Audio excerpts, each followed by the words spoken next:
Hello. Hi, how are you, Freddie? I'm wonderful. How are you doing? I'm doing really well. Happy day after Thanksgiving. Happy Black Great. Friday. Happy Black Friday. Maria, joining me today on this episode of The Future of Theater is a theater maker who is hard to categorize, I will say. Someone who is pushing the boundaries of what it means to be a theater maker and what theater is. And I'm very curious to talk to him about not only his process, but also his projects that he's working on. So, allow me to introduce you to the incomparable Srđa. Hey!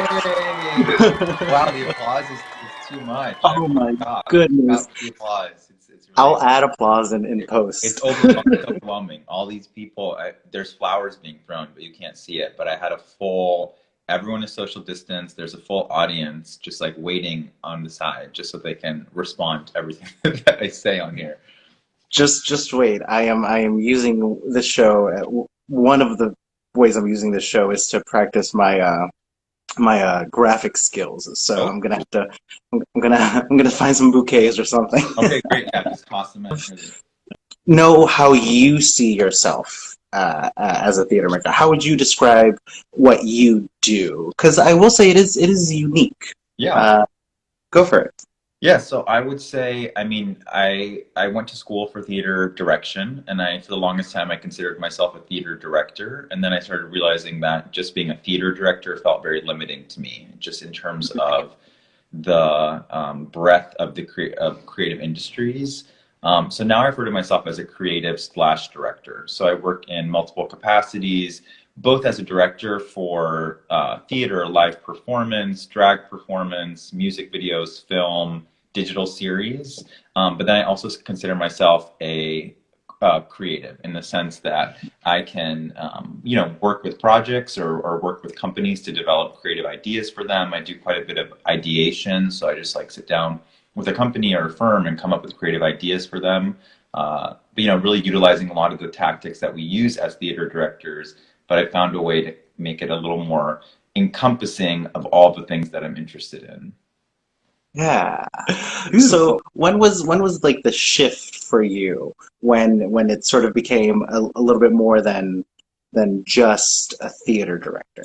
Yeah, I think for me, the shift really, so I began my career working on commercial productions, so originally I began my career working with Moises Kaufman and Tectonic Theater Project, and that was like really where I got my understanding of theater. I like that was the Laramie Project cycle at BAM was one of the first big shows that I assistant directed and really got to know the full company and that style of devising work and developing work in a style that they call moment work is how they develop pieces. From there, my trajectory really got pushed pretty quickly into the commercial realm. So I was working on Broadway productions as an assistant or associate, as a creative associate on certain productions. And that was really where I started to kind of get my understanding of what commercial theater meant and what it meant to, my dream was always to work on Broadway and to be a Broadway director. And I got to know a little bit more about the industry. And I'd say that my shift really began after I started weaning myself off of commercial theater and I started doing more independent work. And I think that's where I kind of moved away from this big idea of what it meant to be the best show in the world. And I started kind of finding myself in basement bars creating work and I started finding taking over someone's backyard and creating a production. And as I started playing with the boundaries of what it meant to be an event, what it meant to be theater, what it meant to be a drag performance, what it meant to be a comedy show, all of those things, I started thinking to myself, I'm like, this is theater, but it isn't theater. And I feel like when I define myself as a theater director, people expect that the only thing that I do is plays or musicals. So I'd say that like once I really started kind of delving into my own individual work, now going on 5 or 6 years ago when I started doing more so of my own work in New York was when I started realizing that I need to redefine myself, not only for other people to understand the work that I do and the work that I'm able to do, but also for myself to kind of have more ownership and integrity in the fact that I do much more than just traditional theater. So tell me some of the projects that you were working on, I guess, up until the start of the pandemic. I guess let's say like the beginning of 2020. Yeah, so it's fun. So I'll kind of go backwards. So like the week Okay. before the pandemic literally took off in New York.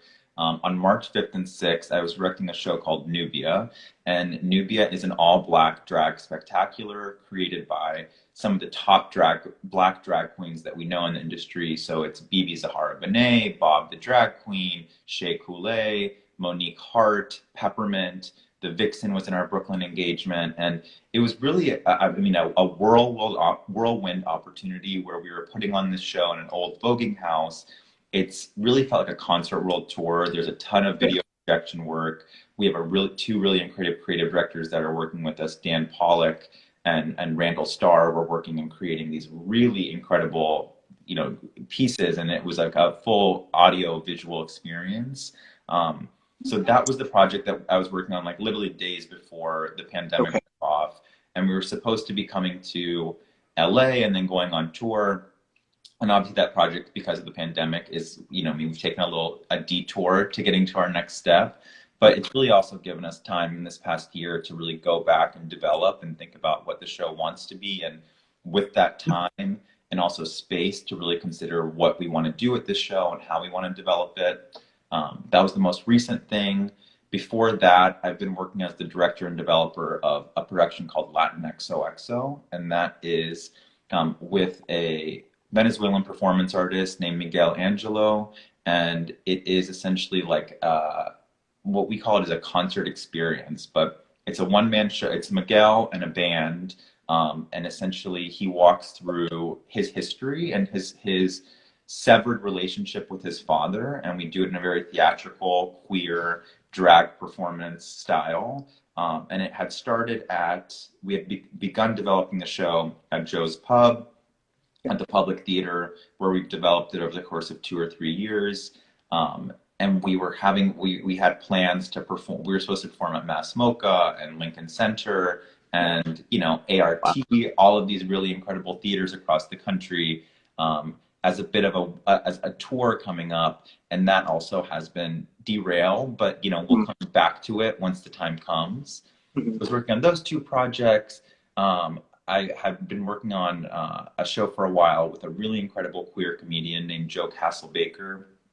So we're developing a solo comedy show that's called Me Alone with No Friends, which we had premiered at Ars Nova in New York City and performed there a couple of times. And then we had also done a production of the show here in LA. So that was also you know what I mean? There's a lot of shows in development, a lot of gears in process, and we were trying to figure out exactly what those next steps were. And it felt like, for all of us, January 2020, we were like, this is the Right. year, things are happening, this is Definitely. things change now. And then March came along, and I think it just took all of us by surprise. Well, And first off, are I you think still even the based in New industry. York City, or are you bi-coastal now? Yeah, so I'm playing with this idea of being bi-coastal. So I kind of needed to tell you the truth, like the pandemic experience for me, I was in New York during the height of it, and it was really Mhm. traumatic for me. I think it was just, it took a lot out of me, and it wasn't the New York that I had grown to love, and it was making me start to,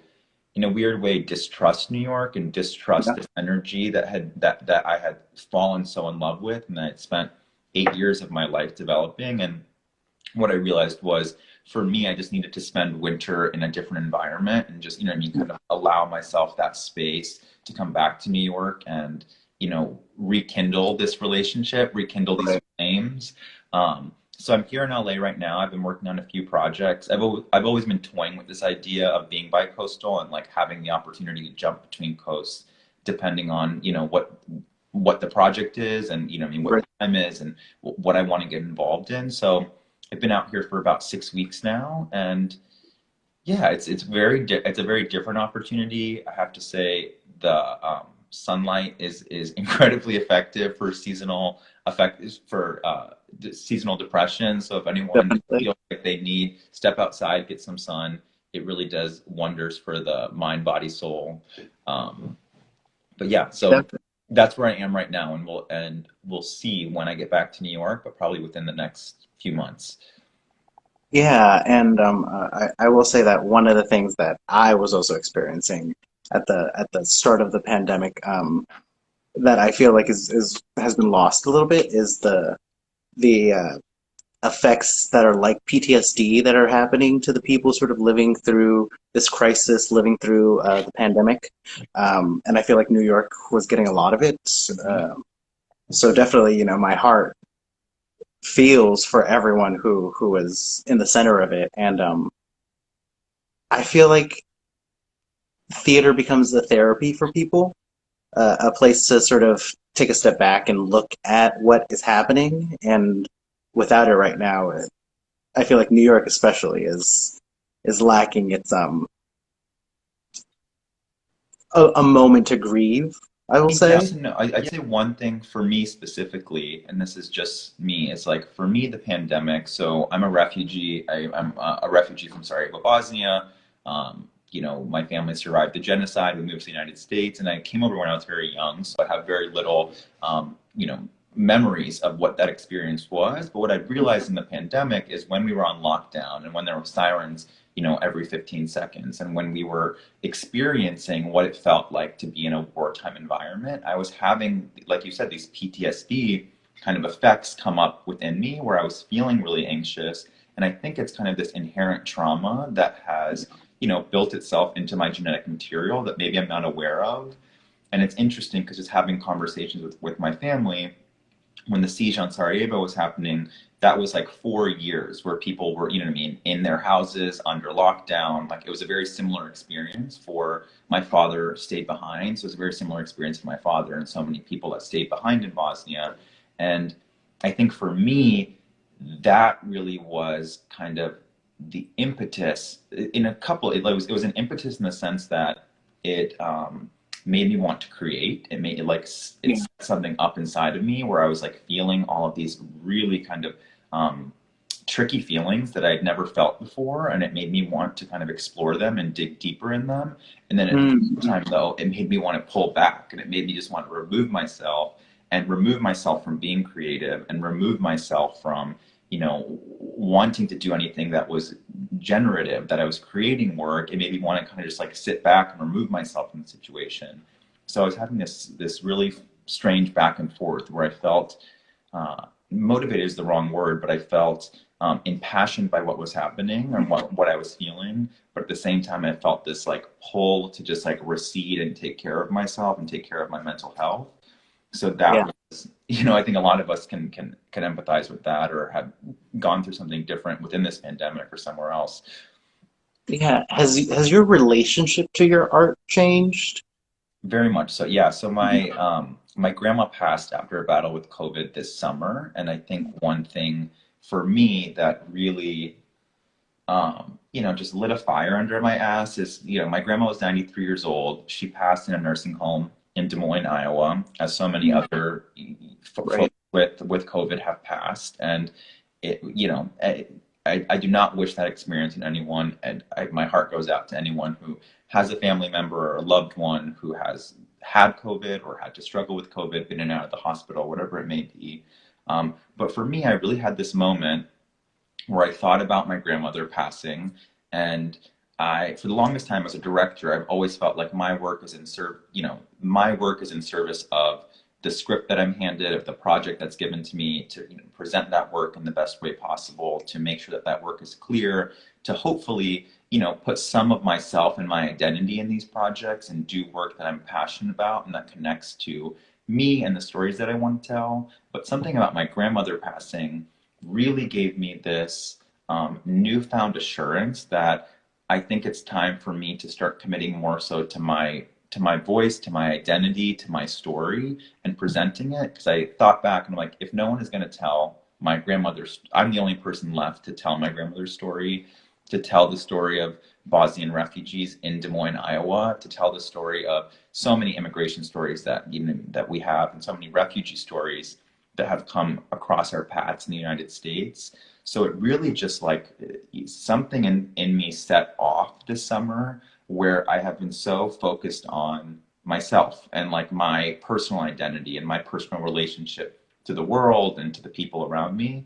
And I think that is something that I had never really experienced as a director. I'd always felt like, you know, as we know, as directors, as theater artists, it's like the work comes first. Like if it's not on the page, it's not on the stage. And it really just like lit this fire in me to really start considering myself again more as a creative than just a director.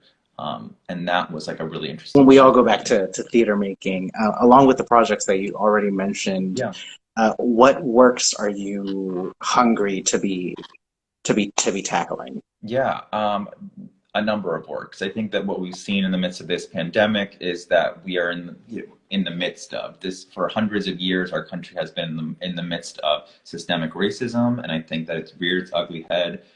I don't want to say it's the last time because we know that that's not true, but I think that the works that we need to be committed to are the works of engaging artists whose stories haven't had a chance to be heard. And I think that that is something for the longest time we boiled down to it meant that this had to be something about it had to be a story about gender, it had to be a story about race, or it had to be a story about identity. And I think there's a way that we can really kind of take that idea of representing unheard stories and really stop breaking it down by demographics, stop breaking it down by, you know, this story fits this slot, or this artist can only tell this type of story, and really just start engaging and getting to know human beings, getting to know artists, getting to know their histories, getting to know their family history, and really deciding what are the stories that need to be heard and that haven't been told before. That for me feels like, you know, maybe I'm just sick of hearing the same story regurgitated. Maybe I'm sick of seeing the same types of artists on playbills. Maybe I'm sick of seeing, there's also a level of like, for me, one thing that I'm realizing is like in this pandemic is that there's quite an economic disparity in our industry that people who have means, you know, who either grew up with means or, as, you know, I mean, for whatever reason have means, nothing to be embarrassed of, but oftentimes are given priority or oftentimes are able to do jobs that put them into positions that then, you know, they're able to have a much more successful career. And I think Definitely. that's something that we need to address as a theater industry as well, is how we invite lower income families, how we invite lower income folks into our industry, how we create opportunities that aren't based on, because it's very difficult to create, you know what I mean, to make a career, we know, in theater and any art. Oh Um, yeah. how do we engage those artists? How do we get artists in, both in educational programs and training programs, but then how do we start showcasing their stories and giving them opportunities, not only to have their story heard, but make money off of it, you know what I mean? Make a Yeah, living doing it. definitely. I mean, it is still America. In the end, Yeah. the dollar matters. And I totally get what you were putting down. And so my question is, how does that look like? What does that look like when we champion stories about marginalized communities? Mhm. And for me, one of the ideas that I have, I don't I've I'm a historian along with all my theater work. I have studied 100 plus years of American culture, and for me, I think one of the ways that that looks like is to treat white people, to treat cis people, to treat white cis males as a demographic as well.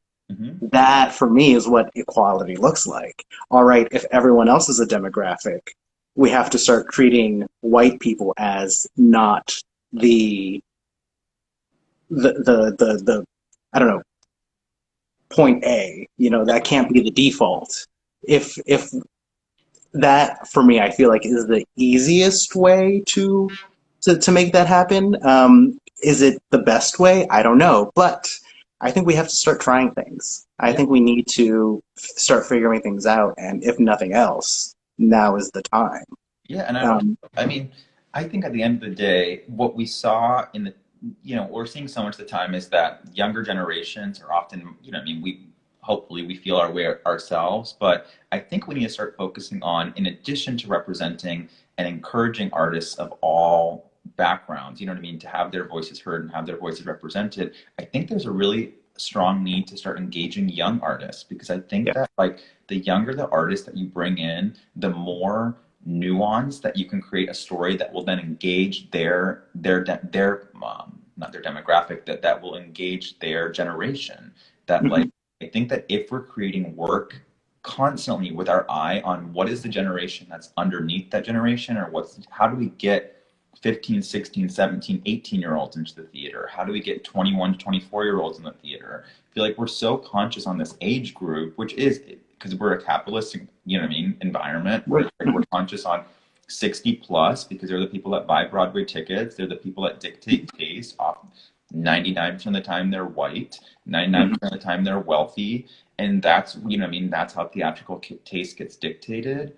Let's focus on younger generations, which are more diverse, which are, you know what I mean, way more open to queer identity, way more open to defining their sexuality or their gender identity as something more than these traditional binaries that we've been built in with.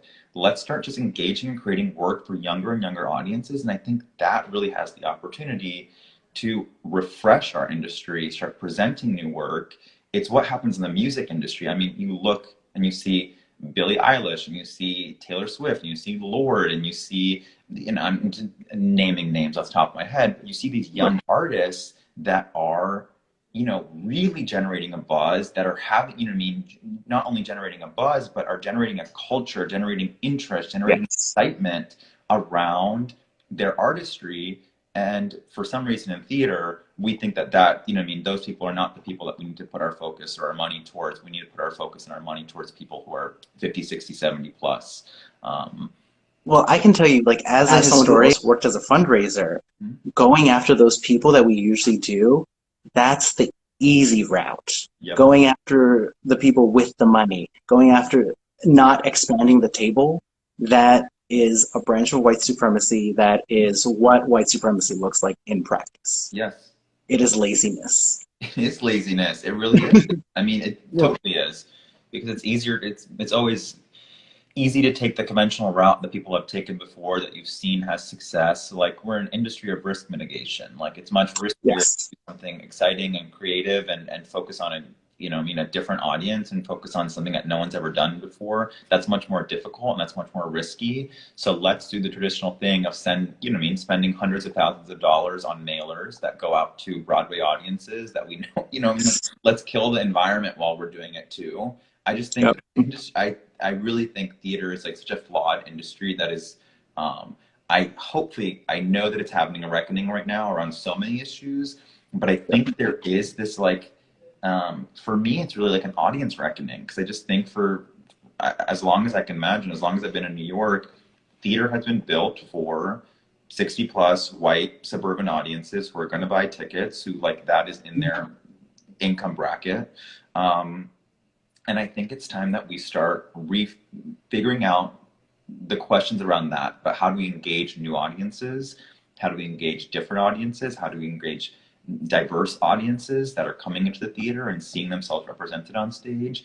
And maybe that will start answering some of the questions for us about the type of work that we need to be creating and the type of opportunities we need to be presenting to get these audiences into the door. How do you view your ethnicity, race in this conversation? Yeah. As a refugee, immigrant, as someone who wasn't born in this country but uh, has been here for most of his life, I Yeah. believe. How do you see yourself in that It's conversation? it's an interesting thing because it's like my relation to whiteness is I think obviously I'm white, white presenting, like I am seen as white in the world. At the same time, I have this like automatically very confusing name, which I Sure. think then associates this sense of other, gets attached onto me. So it's like he's white, but I don't know, you know what I mean, where he's from or what that's from. Um, Mhm. and I think that is something that I have held on to and that like really has become and I'll get into that a little bit later about this conversation around what it means, what a name means, the long conversation. But I think that my relation to is, you know, white privilege.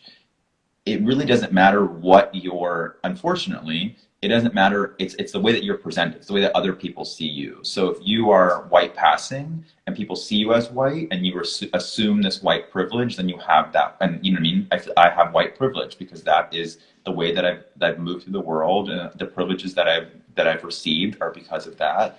I feel like my place in the conversation is to represent that whiteness. This idea of whiteness can be quite fractured, and I think that as a refugee growing up and as a Bosnian refugee, I'm seeing what's happening. Like the funny thing is, when we came over as Bosnian refugees, I feel like, at least from my memory, we were welcomed with open arms. We came to Des Moines, Iowa, which is the middle of the Midwest, which at that point had this huge, you know what I mean, idea of like openness and inclusiveness. We're going to bring in immigrants. We're going to bring in these populations. We're going to make our state incredibly, international with all these people from different backgrounds. And now I see the way that refugees are treated. And oftentimes, those refugees that are coming over are Muslim, are black, are coming from different countries, and are seen with a completely different, seen through a completely different lens. As these people are coming to our country to steal our jobs, these people are coming to our country because they are criminals of some sort. These people are coming to our job. They're bringing coronavirus. They're bringing disease. And whatever it is, there is this association around refugees that this is the type of person that we are allowing into our country.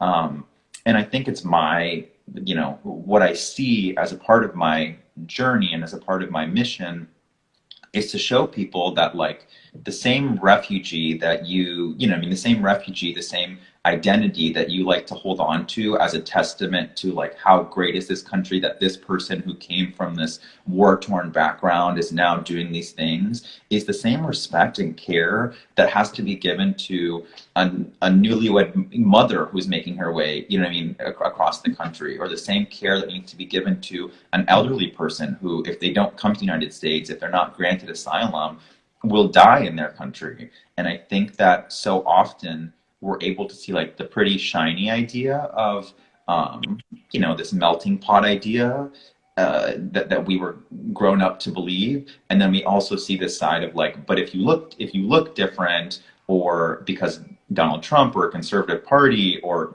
whoever it is, politician tells me that this person is different, this person is dangerous, then I have to completely change my association around the value in immigration and the value in asylum. And the United States has always been somewhere that has accepted refugees with open arms, that has accepted immigrants with open arms. It's what we're built on. And I feel like it's time that we start kind of, putting our money where our mouth is and going back to that, because Definitely, I'll definitely. just I say mean, is that I think that it's because you don't see it actually, but it's like when Obama was president of the United States, I want to say like the amount of refugees that were accepted in the United States were somewhere in the hundreds of thousands. So we had hundreds of thousands of refugees accepted. In the past 4 years that Donald Trump has been president, each year that number has been slashed lower and lower and lower. We're in the tens of thousands of refugees that are admitted into the United States in the midst of a pandemic. So I think one thing that we don't see is like we don't see as many photos and we don't see these things is because the actual number of refugees that are being accepted in the United States is so low that that population is disappearing very quickly. And when the United States closes its doors, countries around the world do the same. So I think it's a really important thing that we kind of continue going back to the story of we need to be the country that we were. We need to be this country of open doors. We need to be this country that gives people a chance when they need one. Because it's what has allowed me and you to have this conversation right now on Instagram Live.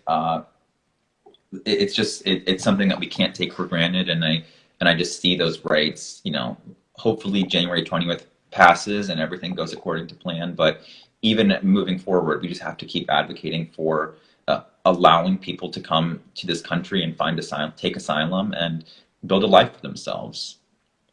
I am all for that, but I will say that as someone with a Bolivian mother and Chilean father, both places with very recent history of dictatorship, Mm-hmm. I will not celebrate until January 21st. I will not be Right? celebrating because you never know. You I feel like yeah, it's the inherited trauma that doesn't let me sleep at night. I'll yeah. put it that way.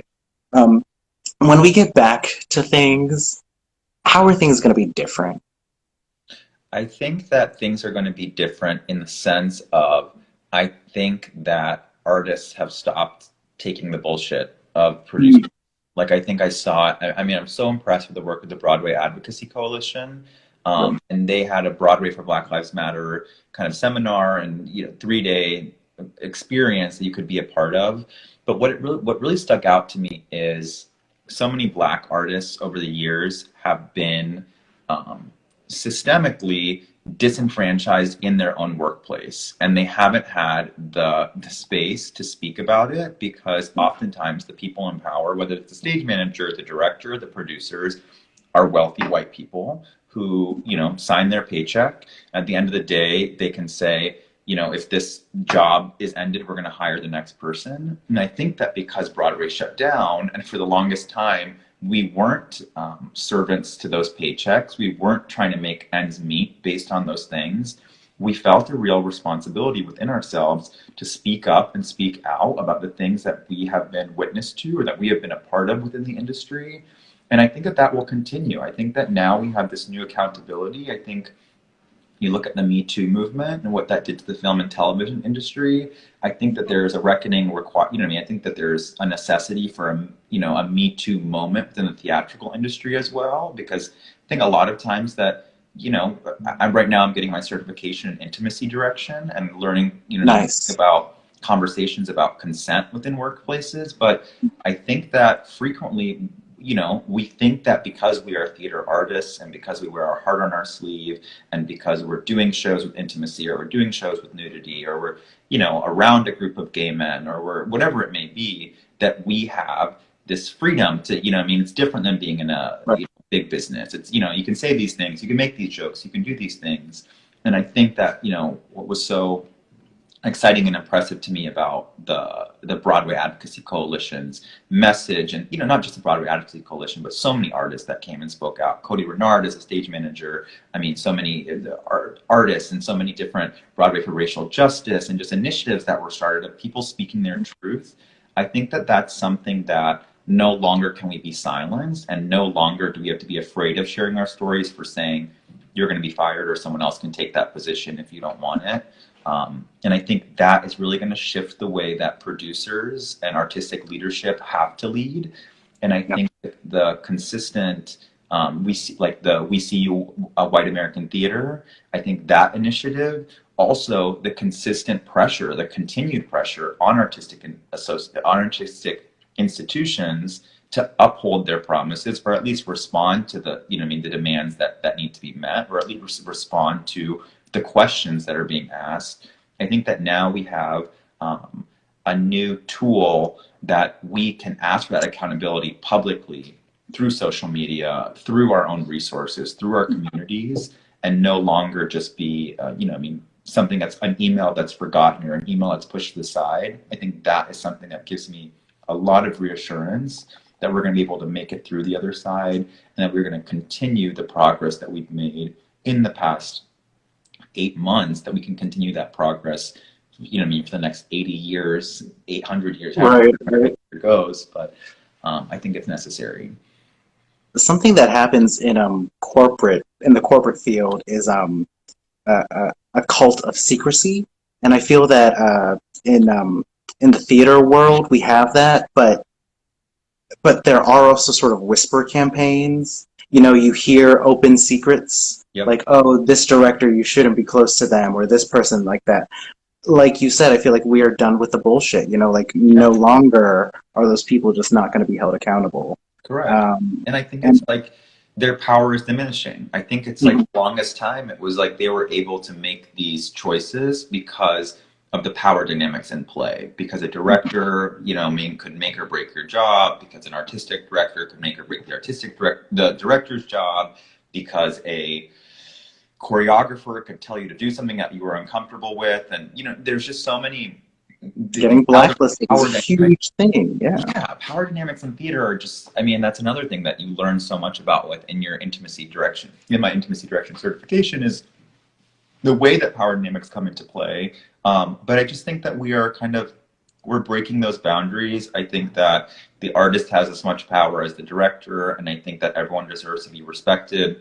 the theater deserves to be a consensual space where everyone is heard and everyone is given an opportunity for consent and not having things pushed on them. And I mean that in every capacity. I think that in development, we need more of a culture of consent where we have a conversation between the composer and the writer and the director before a change is made.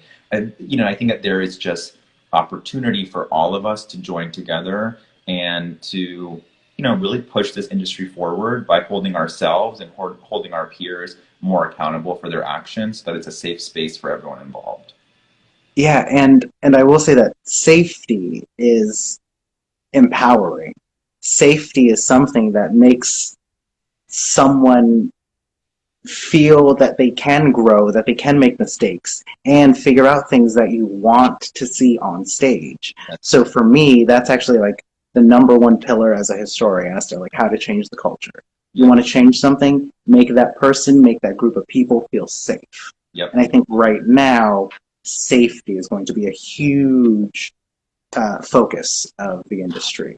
And I'm all for it. I'm all for it because in the end, it's about the work, like as we started off kind of saying, like it's about the stories that you want to be telling. And I don't know, I would think that a theater would want to have an actor that can play a role 8 times without getting fatigued or getting sent to the ER. And I think that what you're in the sense that like safety is power. I also think that like safe spaces are brave spaces. Safe spaces are places where people can feel brave to come forward and say their, speak their mind and speak their truth and speak what they're feeling. And I also think that within, I think I've been thinking about this, but so one of the intimacy directors and coordinators I've been working with is a really phenomenal instructor and intimacy director and coordinator in her own right. Her name is Sasha Smith, and one of the things that she says, which I have really taken to heart in all of the work that I do, is this idea of having a space for grace, because we're not always going to say the right thing. We are in such heightened political moments that we're going to say something that might be incorrect, and and I think allowing everyone in the room that space for grace to know that they also don't have to feel on pins and needles, that that we are allowing ourselves a little bit of freedom and a little bit of wiggle room to have these conversations, because oftentimes the theater is the first place these conversations happen, and they awaken you to something, and they awaken the way that you interact with others in the world. And I think that having a space for grace within these brave spaces, within these safe spaces, also allows it to be a really conducive environment where everyone feels free to, go out there and not feel like they're, on edge, or not feel like they're going to do something incorrect, or not feel like they're going to mess something up. And, I think that many of us, I don't want to say all of us, but like so many of us, our intentions are in the right place. We want to make the right choice. We want to do something that is going to invalue everyone else in the room. And I think having that space for grace of a little bit of freedom to find our ways there is so valuable in creating a brave space where people can come forward and speak their minds and have really honest conversations. Definitely. And reminding ourselves that we're all human, like there is, even ourselves, like we forget that we ourselves are human. Yeah. And I have to give a shout out to Sasha Smith, because I want to say that if I'm thinking about the same Sasha Smith, I want to say she's a Marymount alum as well. She went to okay, there we go. Yeah. Chicago, and now she's out. Now she's been all over, but she was in Chicago, New York. Now she's in LA, and she's good. And Srđa, before we go, where can we keep up on your updates to your work? All right, so if you want to keep up with my work, the easiest place, go to the Instagram, Srđa. It's SRDA. It's easy to find. I'm on Twitter. I'm on Srđa SRDA. I'm in the process of doing like a full revamp of my website, so that's coming soon. So look out that. It's coming your way in December.